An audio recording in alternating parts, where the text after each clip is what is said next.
Welcome back, ladies and gentlemen, to the Maelstrom. We have another Dropzone Commander battle report for you today. We are playing Recon, so one intel marker in each of the buildings. We're doing PHR versus UCM. Alan and Josh are going to be squaring down with me as a commentator only. So 2,500 points, intel. We will be right back with the armies. First up, we have the UCM, 2,500 points. Josh is going to walk us down his forces. For my field command battle group, I have a level 5 commander in a Kodiak and 2 squads of 4 Wolverine A's. Then for my first armored group, I have 6 katanas, and for support they have an Eagle gunship and 3 fire blades in a Condor. Then for my second armored group, I have 2 squads of 3 sabers in Condors, and for their support they have 2 longbows in Raven B's. Then for my first infantry group, I have 2 squads of 3 Legionnaires in Bear APCs, and they're sharing a Condor. Then I have 2 mortar teams in a Bear APC, and for support 3 Rapiers in a Condor. Then for my second Legionnaire group, I have 2 squads of 2 Legionnaires in Raven A's, and 2 mortar team stands in a Bear APC, and 3 Rapiers in a Condor. Then for my special ordnance, I have a squad of 2 Gladii in a Condor and 2 Scimitars that are going to roll on from the edge. And my list is rounded out by 2 individual Archangels for my air wing. Alright, so there you have it. 2,500 points. United Colonies of Mankind. Post-Human Republic, 2,500 points. This is their contribution for war. Alan is going to walk us down his army list. Alright, we'll start with the Hand of the Sphere. I'm trying out the Nemesis Walker for the first time. He's just going to walk onto the field because that laser controls pretty much, anything he can see. Oh, yeah. In addition to him, there will also be a scout group that will consist of 4 Mercuries being carried by the 2 Triton A2s with the 100 killer missiles. And an exotic choice, which will be the 2 Sirens mounted up in Triton A1. My first battle pantheon will consist of 1 Ares and 1 Phobos. And, 2 groups that are 1 Ares and 1 Phobos, mounted on Neptunes.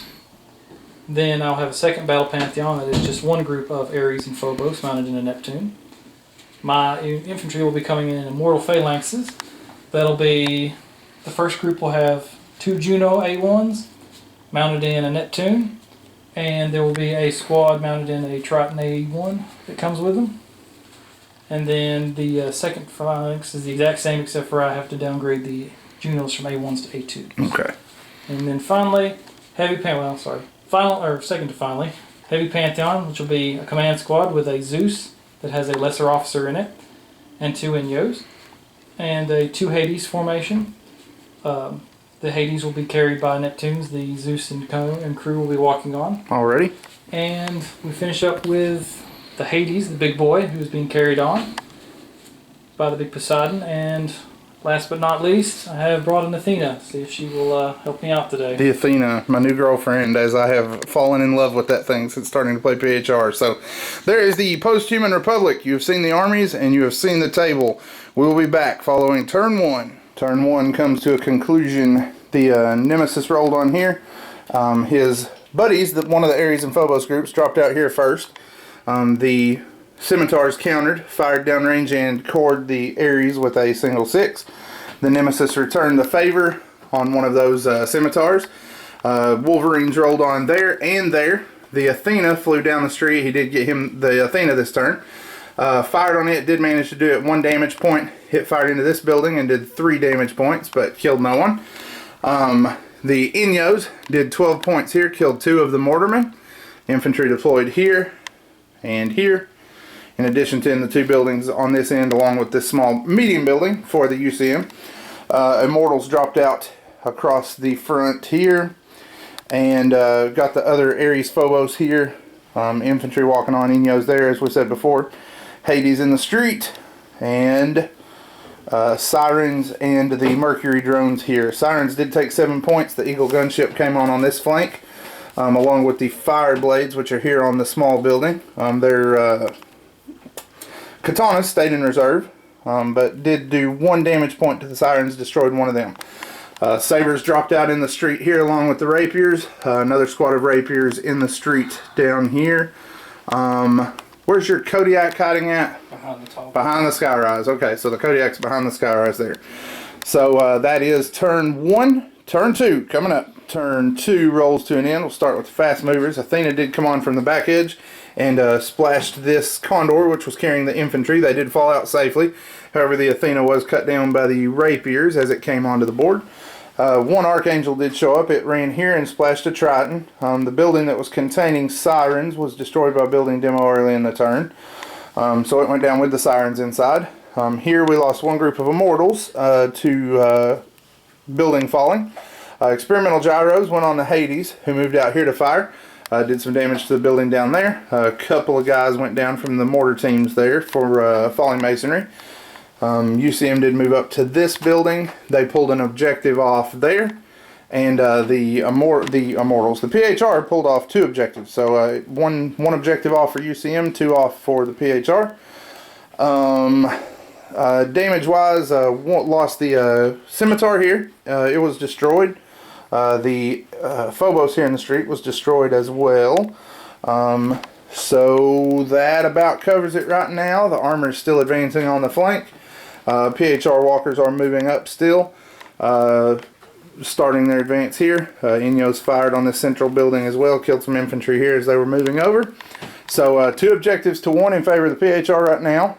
Turn 3 coming up. Alrighty, turn 3 is over. The UCM did win with a natural 6 for initiative.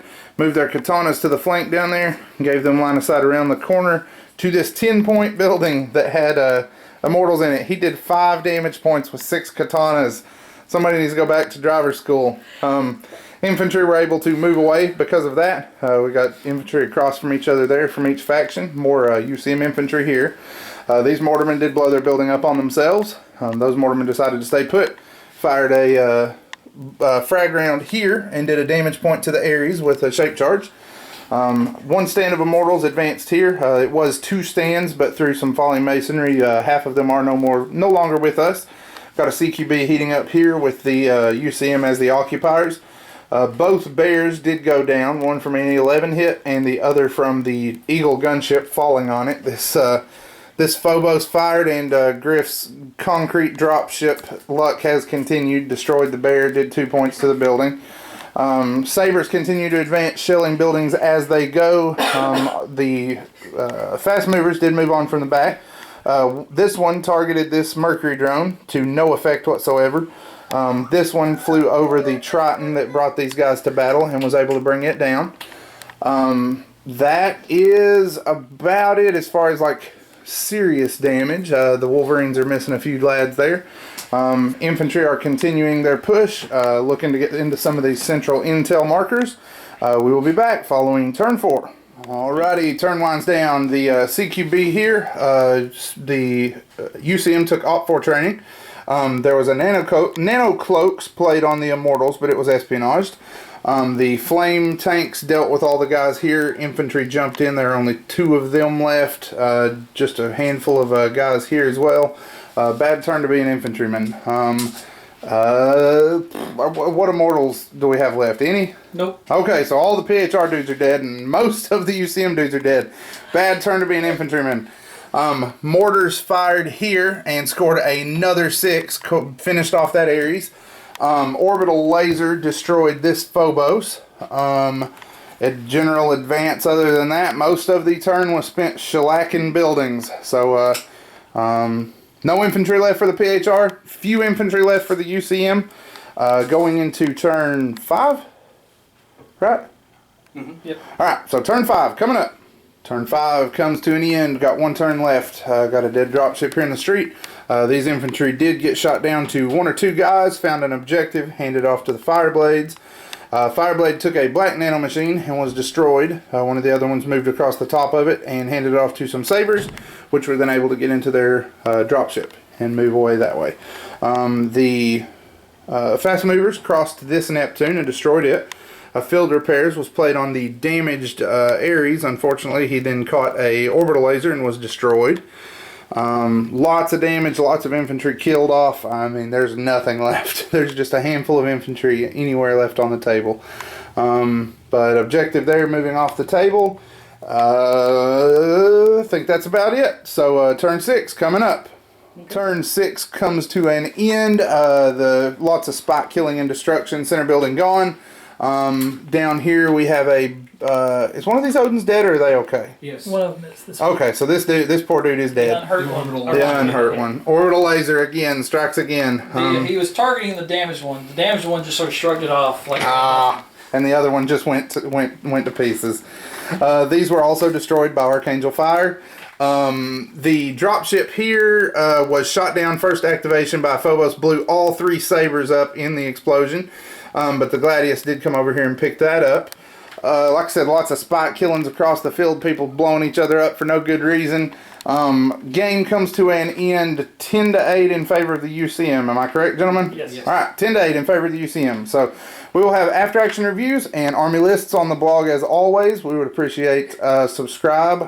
We would also like it if you would follow us on Facebook. That is the best way to keep up with new content as it comes out. So as always, we appreciate the time you have spent with us at the Maelstrom, and let us know what you'd like to see in the future. Plan to see plenty more. So like I said, thanks for spending some time with us today.